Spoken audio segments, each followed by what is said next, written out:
Howdy folks, thanks for stopping in at Big Mook's Forge. The most recent Mordheim content patch added the single player campaign mode. In today's video, I'm going to show y'all how to get set up and play in Lickety Split.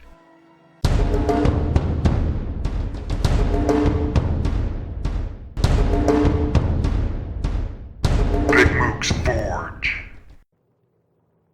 After you've launched the game and the splash screen cycles through, you're presented with the main menu. From here, you can jump right into the campaign mode. You can go through the tutorials, adjust your settings, peruse the credits, or get caught up on the latest announcement. There's also that exit game button, but I'd avoid clicking that one except in dire emergencies. Now, because I want to get right to playing, I'm headed for that new campaign button. After hitting the new campaign button, you're presented with the campaign selection screen. Here you can choose from the 4 available warband types that are currently available. If you hover your mouse over the model for each type, you can read a little bit about the lore of that warband, in case you're not familiar with the tabletop game. Each warband has its own strengths and weaknesses. The mercenaries are a well-balanced warband. Mercenary warbands are able to adapt their tactics to whatever their situation may be because of the variety of units they can field. As a mercenary warband, you'll have access to heavy melee units, light melee units, ranged units, and a spellcaster.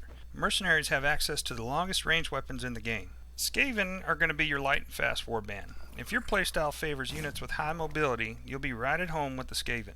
As a Skaven warband, you'll have access to several types of light melee units, a heavy melee unit, and a spellcaster. Skaven have access to ranged weapons on several unit types, but they're all the shortest range weapons in the game. The Sisters of Sigmar are your might and magic warband. If you like units that hit like a truck and are hard to kill, then this may be your warband. As a Sisters of Sigmar warband, you will have access to several heavy melee units, a couple of light melee units, and a few spellcasters. The Sisters have no range capability other than their spellcasting, but you won't get that until much later in the campaign. The Cult of the Possessed are like an evil version of the Mercenaries with a twist. If you like evil, mutated, hard-hitting, fear-causing troops, the Possessed are going to be your guys.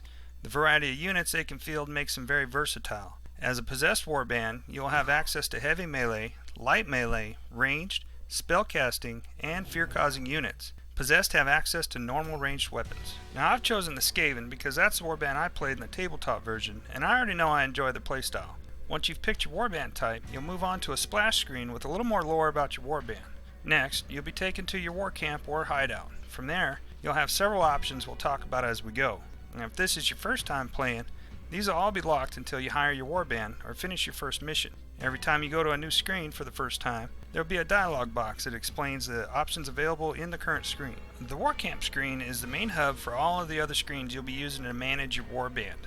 In this screen, as well as the others, your Weirdstone stock, current funds, and the date will be in the upper right hand corner. If this is your first game, the Warband Management screen is the only choice available to you. Now when you move on to the Warband Management screen, you'll have a dialog box to read, and when you're done with that, you'll be able to see your Warband leader near the center of the screen.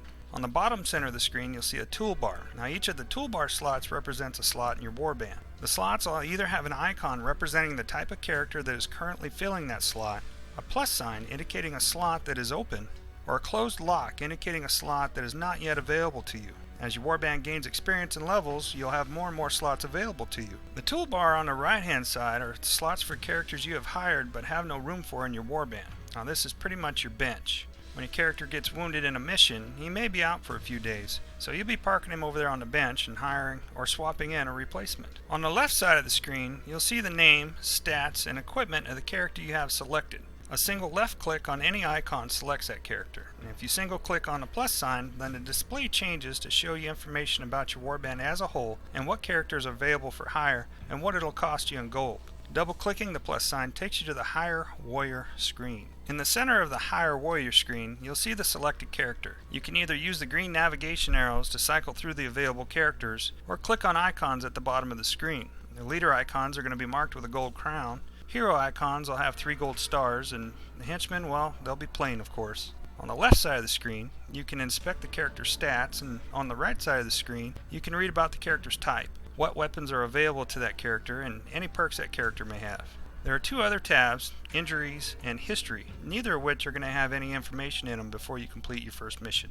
Now once you've decided which character to hire, double click on his icon at the bottom of the screen. Your choices are going to be pretty limited at this point. And once you hire a character, you'll be taken back to the Warband management screen. From there, you can hire more characters, or you can start customizing the ones you got. Now that you've hired your characters and made decisions on the makeup of your warband, it's time to hit up the shop and see if there are any items for sale that you can put to good use. You can go back to the war camp and enter the shop that way, or you can click on the icon at the top center of the screen. There are icons for all of the screens, but some of them are going to be locked until you finish your first mission. Now in the shop, you can buy weapons, armor, and consumables for your characters. On the left side of the screen, you'll see what has recently come into the shop and how long until a new shipment comes in. On the right hand side, there's going to be two tabs. Now, everything in the buy window is available to be bought, but won't necessarily be able to be used by your characters. Be careful not to buy anything you cannot use, because you'll only get a fraction of what you bought it for when you sell it back.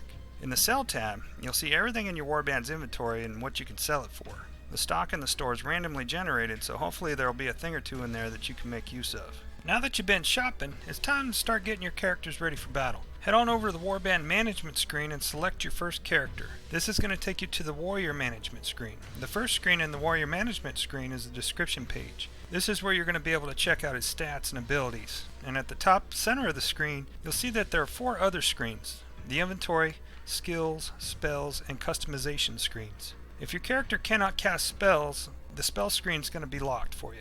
You can check out the skill screen, but you won't be able to make any changes until you start gaining experience. The icon that looks like a little bag is going to be for your inventory screen. Now on this page, you'll see your character in the center of the screen with his equipment slots bracketing the model. The left side will be his equipped items and the right side his personal inventory. The personal inventory slots are for consumables, but be warned, if you fill them all up, you ain't going to be able to loot anything during the mission. The number of personal inventory slots available to you is dependent on your character's strength stat. On the right side of the screen is your Warbands inventory. This is where the items you buy, loot, or unequip from your other characters go. Once you get your first guy loaded out, you can use the green navigation arrows to cycle through your characters. Don't worry if there wasn't enough items in the shop to gear up your characters. Each character has a default loadout when you hire them. Now that you got you guys all geared up, you're going to want to customize their appearance. To do that, click on the icon at the top center of the screen that looks like a cross quill and paintbrush. The customization screen looks similar to the inventory screen. Your character will be in the center, bracketed by item slots. Any of the slots that have a circle with a line through it are not changeable. Some of these are going to open up for you depending on the weapons and armor that you have equipped. Now each of the slots that has an icon can be altered. On the left side of the screen, you can change your character's name and write a biography if you wish. When you click on one of the slots with an icon in it, the camera will move a little bit to give you a better view of that area. You can also improve your view by either using the scroll wheel to zoom in and out, or using your mouse pointer to grab and rotate the model. You'll also see on the right side of the screen a panel with 2 tabs. One's labeled color and the other's labeled model. Now you're going to want to pick the model first, because not all of the color selections are available for the different models. Once you've picked a model you like, head on over to the color tab and pick your color. Now make sure to adjust your view so you can see the affected area. Now some of the changes are going to be real small and real subtle. Now if you choose a different color and you don't see a change, rotate your model around a little bit and look at it from a different angle. If you click on an icon and the camera doesn't center on the affected area, click on that same icon again and make the camera readjust. Rinse and repeat for each of your characters. Now of course you're free to pick whichever color combinations you desire, but if you've played any of the Games Workshop tabletop games in the past, you already know that it's a little bit better to come up with a common coloring scheme so you can tell your models from the enemy. Now, once your warband is armed, armored, and fashionable, it's time to get them dirty. Head on over to the War Camp screen, and from here you can choose to play either a campaign mission against an AI opponent, or you can head over to the Skirmish Mode and set up a game to play against another player. When you click on the campaign button, you'll be taken to the campaign screen, and in the center of the screen will be a portion of a map of Mordheim. There's also going to be a few markers on the map representing the available missions. You can hover your mouse over each marker and check out the details of each mission. The tooltip will tell you the difficulty rating of the mission, the secondary mission, and the amount of loot expected to be available. Pay close attention to the blurb describing how the warbands will be deployed. Unlike the tabletop version, you have no control over how units will be placed on the map prior to the mission. Some missions have you starting out from a position of severe disadvantage. Checking out the left side of the screen, you'll see some stats for your warband, the scouting panel, and some of the events scheduled to take place during your campaign. Now if you're unhappy with your mission choices, you can send in some scouts which will add missions to the map for you to choose from. Sometimes it's worth it, and well, sometimes you're just going to be 5 gold crowns poorer. And once you've picked your poison, hit the launch mission button in the upper left hand corner or hit the enter key. If you'd rather play against a human opponent, you can enter the Skirmish Mode and create a game. Now you can play a skirmish match in which all of your loot and progression counts, or you can play an exhibition match in which you play for fun and there's no progression awards, nor are there any permanent penalties. Thanks for stopping in at Big Mook's Forge. Now if you found this video entertaining or helpful, well give me a thumbs up. And if you'd like to see more videos like this one, well mash that subscribe button. Now that's all I got for you folks today. Y'all come on back and see us. You'll follow Mook.